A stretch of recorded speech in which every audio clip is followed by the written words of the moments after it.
اندر اور اوپر میں کیا ہو؟ ٹکراؤ ہو، ہے نا. بلکہ اس کی مثال اس طرح سے سمجھیے کہ جیسے چوہا سوراخ کرتا ہے نا، چوہا سوراخ کرتا ہے تو ایک طرف سے نکلنے کا راستہ رکھتا ہے، دوسری طرف سے زمین کھودتے کھودتے تھوڑا سا پوپلا رکھتا ہے کہ ادھر سے اگر حملہ ہوا تو ادھر سے منڈی مار کر کے کیا ہوں؟ باہر ہو جاؤں گا.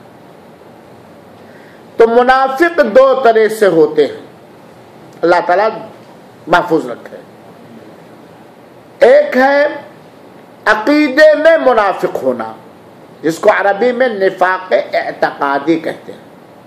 عقیدہ میں منافق ہونا، اور اسی کو کہا جاتا ہے بڑا نفاق، نفاق اکبر. عقیدہ میں نفاق اگر پایا گیا تو ایسا آدمی جہنم کے سب سے نچلے بھاگ میں، سب سے نچلے حصے میں ہوگا.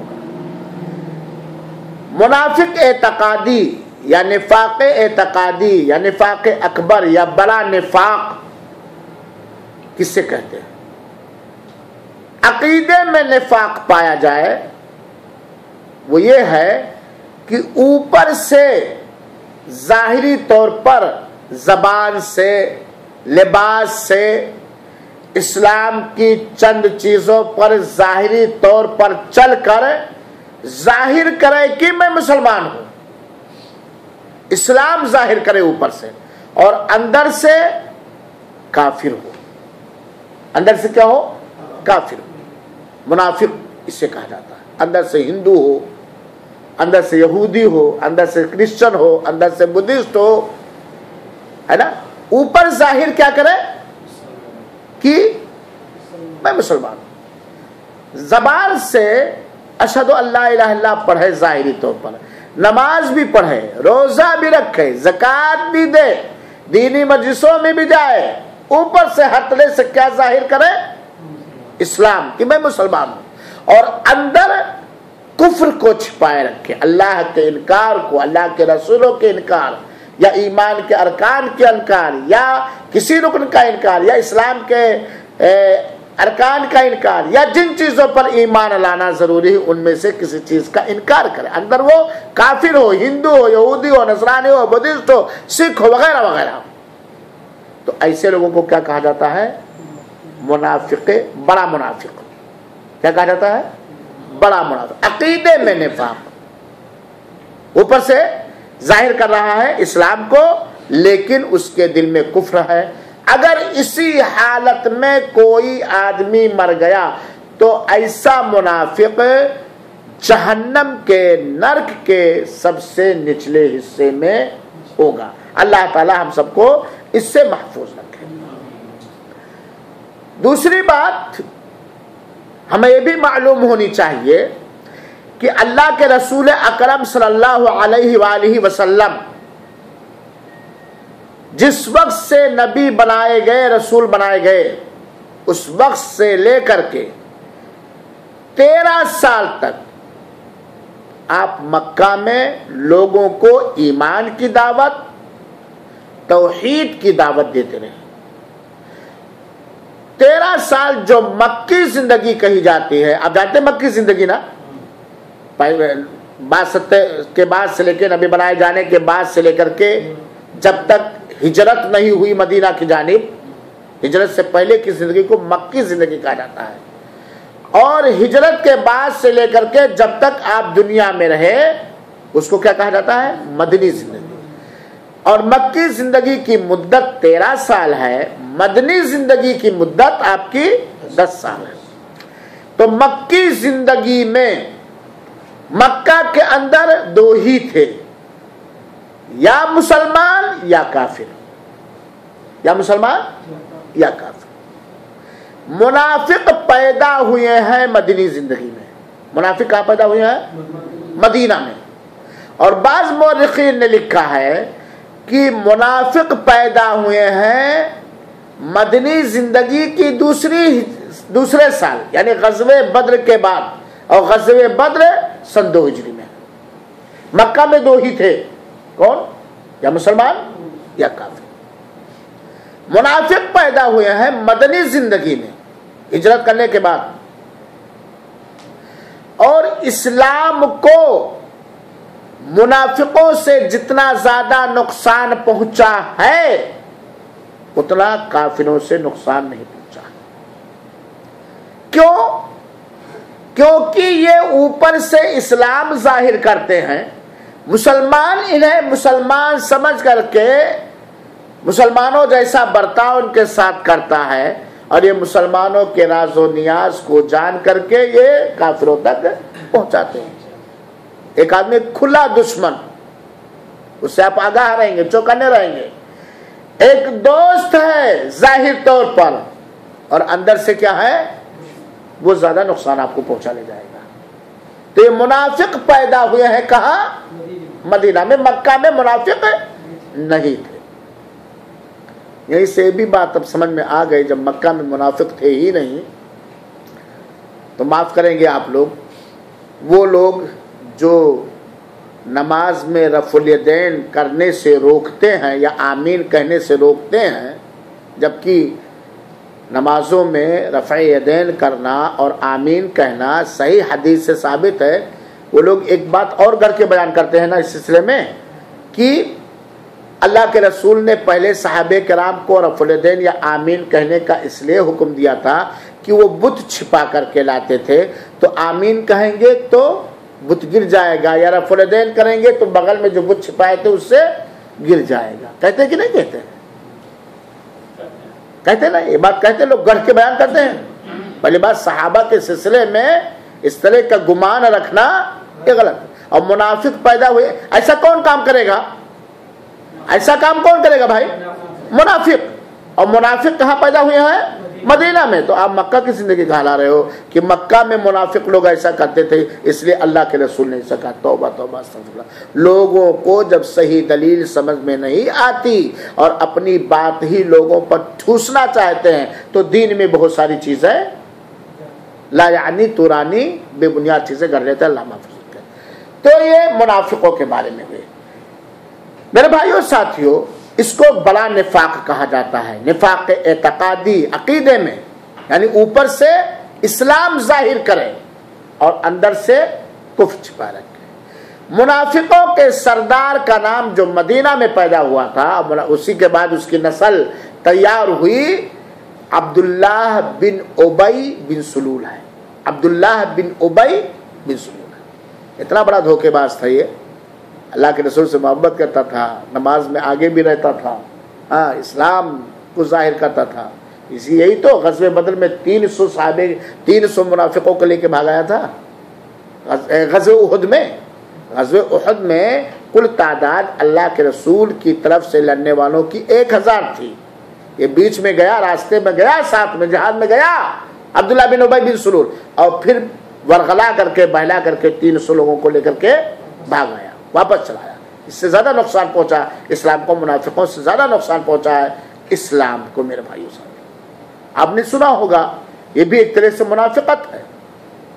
ابھی 2 دن پہلے کچھ لوگ جو اپنے آپ کو عالم کہتے ہیں، استغفر اللہ، اپنے ہندوستان میں کچھ لوگ جو اپنے آپ کو عالم کہتے ہیں، استغفر اللہ، وہ کسی ایسے شخص کے پاس گئے ہیں جس کے پاس ہندوستان کا باگڈور ہے کہ وہ لوگ جن کو وہابی کہا جاتا ہے ان کے اوپر پرتیبند لگاؤ، ان کے ساتھ سخت قانون کرو، ورنہ یہ ہندوستان کو سوریا اور عراق بنا دیں گے۔ یہ کیا منافقت نہیں ہے؟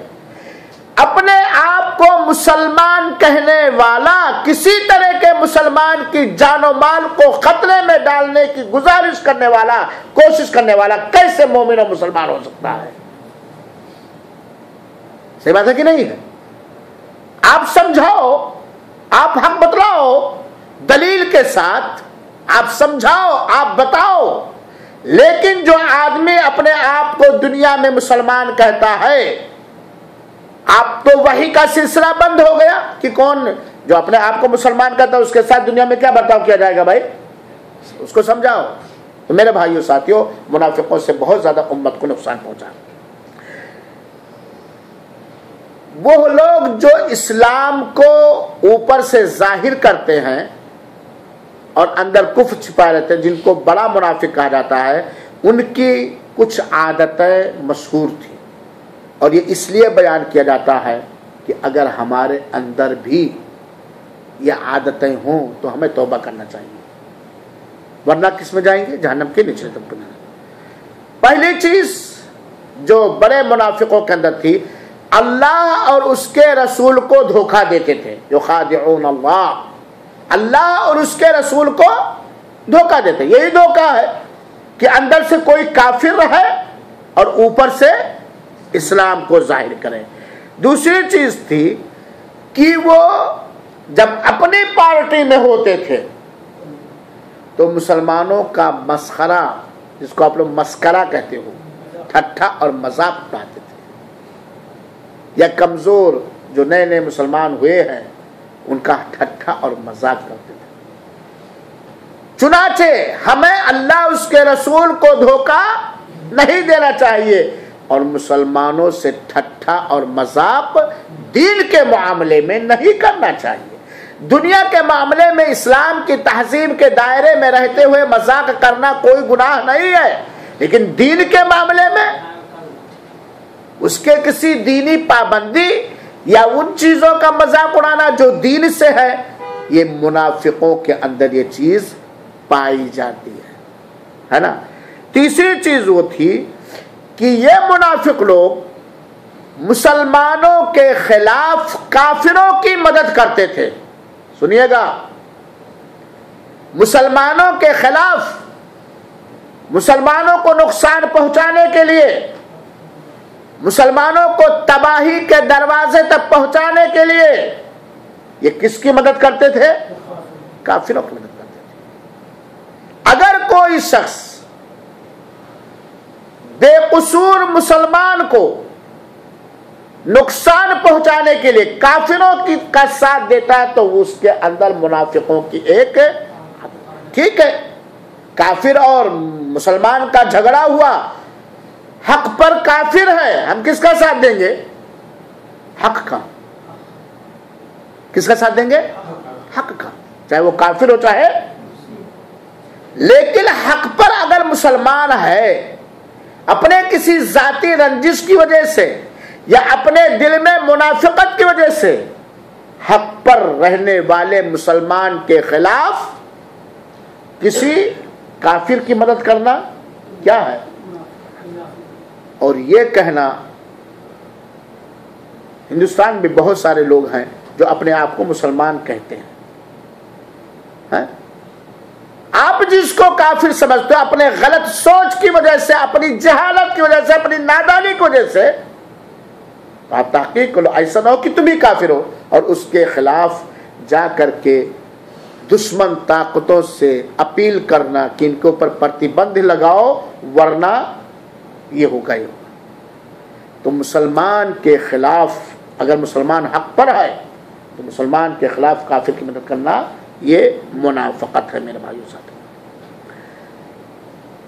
چوتھی ایک عادت ان کے اندر تھی کہ وہ نیک کام کرتے تھے اللہ کو خوش کرنے کے لیے نہیں بلکہ دنیا کا فائدہ حاصل کرنے کے لیے۔ وہ مال جہاد میں بھی جاتے تھے مال غنیمت حاصل کرنے کے لیے۔ منافق لوگ جہاد میں بھی جاتے تھے مال غنیمت حاصل کرنے کے لیے۔ وہ نیک کام کرتے تھے، ظاہری طور پر دینی کام کرتے تھے، لیکن اس دینی کام کرنے کا مقصد اللہ کو خوش کرنا نہیں ہوتا تھا بلکہ دنیا کا کوئی فائدہ حاصل کرنا، دنیا کا کوئی فائدہ حاصل کرنا۔ اللہ تعالیٰ ان چیزوں سے ہمیں اور آپ کو محفوظ رکھے۔ یہ لوگ ایسے منافق تھے جن کا ٹھکانہ جہنم کے نچلے حصے میں ہوگا، جن کو بڑا منافق یعنی منافق اعتقادی کہا جاتا ہے۔ منافق کی دوسری قسم یا نفاق کی دوسری قسم، اندر ایمان ہو، اندر کیا ہو؟ اسلام ہو، ایمان ہو، لیکن اپنے اندر کچھ ایسی عادتیں پیدا کر لینا جو عام طور پر مسلمانوں کی عادت نہیں ہوتی ہے، جو مسلمانوں کا وتیرہ اور مسلمانوں کا کردار نہیں ہوتا ہے، بلکہ وہ کن کا کردار ہوتا ہے؟ منافقوں کا کردار۔ ان کو بھی منافق کہا جاتا ہے، لیکن کہا جاتا ہے یہ عمل میں منافق ہے۔ اگر عقیدے میں منافق ہے تو ہمیشہ ہمیشہ کہا جائے گا جہنم، یہ عمل میں منافق ہے۔ اصل اس کے دل میں کیا ہے؟ ایمان، اس کے دل میں کیا ہے؟ اسلام ہے نا، لیکن کچھ ایسی چالیں جو منافقوں کی پہچان ہے، منافقوں کی عادت ہے، اگر وہ کوئی اپنا لے تو کہا جائے گا یہ چھوٹا منافق ہے اور اس کے اندر منافقت پائی جاتی ہے، اور جتنا وہ منافقوں کی عادت پائے گا اپنائے گا اتنا اس کے اندر منافق۔ اگر اسی حالت میں وہ مرا بنا توبہ کے، منافقوں کی عادت اس کے اندر کوئی تھی لیکن وہ توبہ کر لیا تو اس کو گناہ معاف ہو جائے گا، کیونکہ اصل کیا ہے دل میں؟ ایمان، اصل دل میں کیا ہے؟ اسلام۔ اور اگر بنا توبہ کے مرا تو یہ اللہ کے اوپر ہے، چاہے گا اللہ تعالیٰ تو اسے جہنم میں سزا دے کے جنت میں ڈالے گا، اور اگر چاہے گا اللہ تعالیٰ تو معاف کر کے وہ جنت میں ڈال دے گا۔ تو دوسری قسم منافقوں کی عمل میں منافقت، عمل میں منافقت کہ اصل میں دل میں اس کے اندر اسلام ہے، ایمان ہے، لیکن کچھ چالیں کچھ عادتیں ایسی اپنائے ہوئے ہیں جو مسلمانوں کے اندر نہیں ہوتی ہیں، بلکہ کس کے اندر ہوتی ہے؟ منافقوں کے اندر ہوتی ہے۔ اس کو کہا جاتا ہے عمل میں منافق، اور اس کو چھوٹا نفاق کہا جاتا ہے۔ ایسا کرنے والا اسلام سے باہر نہیں ہوتا ہے، اسلام سے باہر نہیں ہوتا۔ اگر عقیدے میں نفاق ہے تو اسلام سے باہر ہو جاتا ہے، بلکہ وہ گنہگار مسلمان مانا جائے گا۔ کون سا مسلمان مانا جائے گا؟ وہ گنہگار مسلمان مانا جاتا ہے۔ دیکھیں میرے بھائیو، چاہے عقیدے میں منافقوں کی جو عادت ہے وہ اگر ہمارے اندر آ گئی، یا منافقوں کی جو عادت عمل اور کردار میں ہے اگر وہ عادت ہمارے اندر آ گئی تو یقیناً یہ ہمارے لیے ہانیکارک اور نقصان دہ ہے۔ مسلمانوں کو چاہیے کہ وہ اسی عادت کو اپنائے، اسی چیز کو اپنائے جس کے اپنانے کی اسلام اجازت دیتا ہے، یا اسلام جس کے اپنانے کا حکم دیتا ہے، یا جس کے اپنانے پر اسلام ابھارتا ہے۔ مسلمان کو چاہیے کہ ان ساری عادتوں سے اپنے آپ کو مکت کر لے، آزاد کر لے، بچا لے، جن کے اپنانے کی اسلام اجازت نہیں دیتا ہے۔ اللہ تعالی ہمیں ایسا بننے کی توفیق نہ فرمائے۔ تو عمل میں منافقوں کی عادت کیا ہے وہ چند سن لیجئے اللہ کے رسول اکرم صلی اللہ علیہ وسلم کے حدیث کی روشنی میں۔ پہلی، ایمان ہے دل میں، اسلام ہے دل میں، لیکن اگر بولتا ہے تو جھوٹ بولتا ہے، تو یہ اس کے اندر منافقوں کی ایک نشانی پائی جاتی ہے۔ گویا جھوٹ بولنا یہ مسلمانوں کا کام نہیں ہے صاحب۔ جھوٹ بولنا، جھوٹ بولنے کی اجازت اسلام نہیں دیتا ہے۔ جھوٹ بولنا یہ منافقوں کی نشانی ہے۔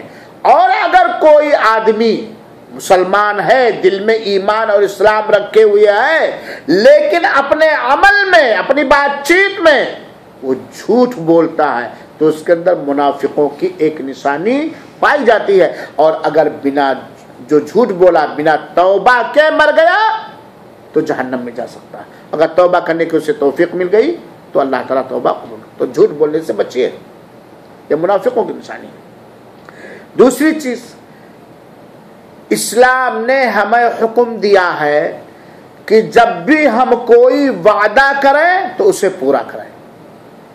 وعدہ کر کے توڑنا بنا شرعی عذر کے یہ بڑا گناہ ہے۔ منافقوں کی نشانی کیا تھی کہ جب وہ وعدہ کرتے تھے وعدہ خلافی کرتے تھے، وعدے کو توڑ دیتے تھے۔ اگر آج بھی کوئی مسلمان ہے، دل میں ایمان اور اسلام رکھتا ہے، لیکن اپنے عمل میں وعدہ کر کے بنا کسی شرعی عذر کے وعدہ خلافی کرتا ہے، تو ایسے آدمی کے اندر منافقوں کی ایک